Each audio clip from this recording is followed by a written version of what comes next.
Hello दोस्तों, नमस्कार। तो आज बात करेंगे हम अरुण कोलत्कर के बारे में। अरुण कोलत्कर एक बहुत ही फेमस राइटर हैं, मराठी हैं और इन्होंने मराठी और इंग्लिश में बहुत अच्छी अच्छी रचनाएं लिखी हैं। तो चलो आओ हम बात करते हैं अरुण कोलत्कर के बारे में।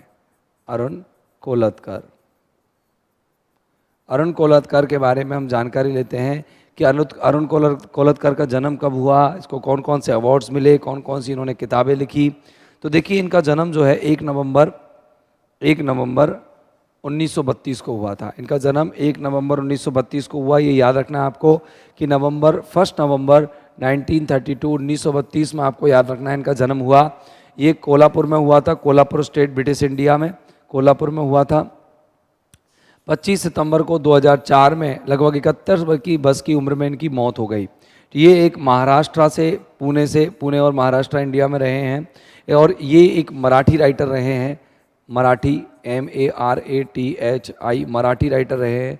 इन्होंने मराठी और इंग्लिश दोनों में ही अपनी रचनाएं लिखी हैं। ठीक है ना। आगे देखिए, अगर अपन बात करें इनका जो सबसे पहला नोटेबल वर्क है अरुण कोलत्कर का, वो जेजुरी है। तो जेजुरी एक त्यौहार है, उसके ऊपर उन्होंने लिखा है। ठीक है ना। और ये जो मैंने एक बुक कवर पेज लिया हुआ है आपके लिए, तो ये जेजुरी क्या है, एक लॉन्ग पोइम है जो कि 31 सेक्शंस में लिखी गई है। कितने सेक्शंस में लिखी गई है? 31 सेक्शंस में लिखी गई है। पोइम को कंसीडर किया गया है पोइट्स की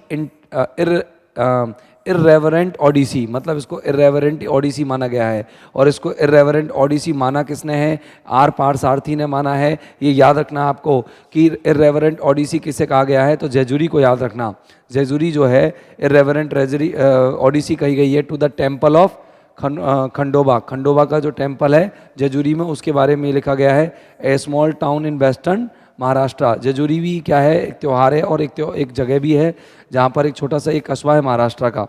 written in style which is ironic, इसको व्यंग्यात्मक ढंग से लिखा गया है, इसको व्यंग्यात्मक बनाया गया है, व्यंग्यात्मक और हास्यास्पद तरीके से इसको लिखा गया है।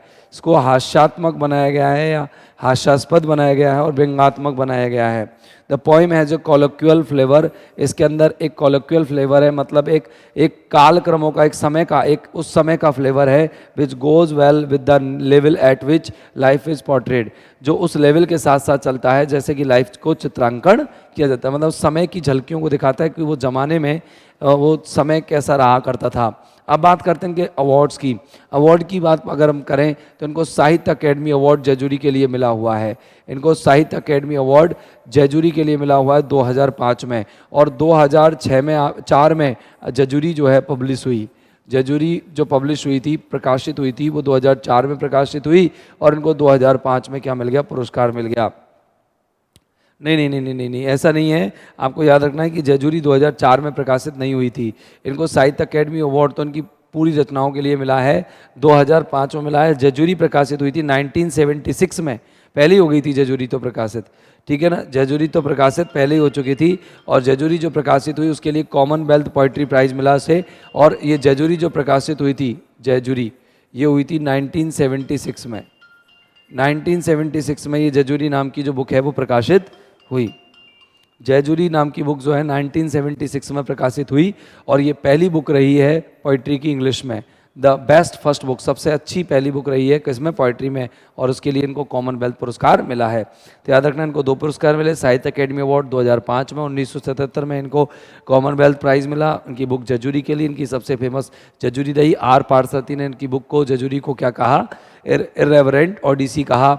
इसके अलावा ये इंग्लिश और मराठी दोनों भाषाओं में लिखते थे। इनका जन्म 1932 में हुआ और इनकी डेथ 2004 में हो गई। और मरने के बाद, मरणोपरांत यानी कि पोस्थुमसली, मरने के बाद इनको साहित्य अकेडमी अवार्ड मिला है।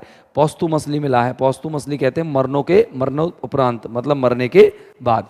तो दोस्तों, उम्मीद है कि आपको अरुण कोलत्कर के बारे में 2-5 बातें जो महत्वपूर्ण है वो याद हो गई होंगी, समझ में आ गई होंगी। एग्जाम में इससे बाहर कुछ आने वाला नहीं है। आप इन्हें नोट कर लीजिएगा, याद कर लीजिएगा। Thank you very much. Have a nice time. Good day. Good bye.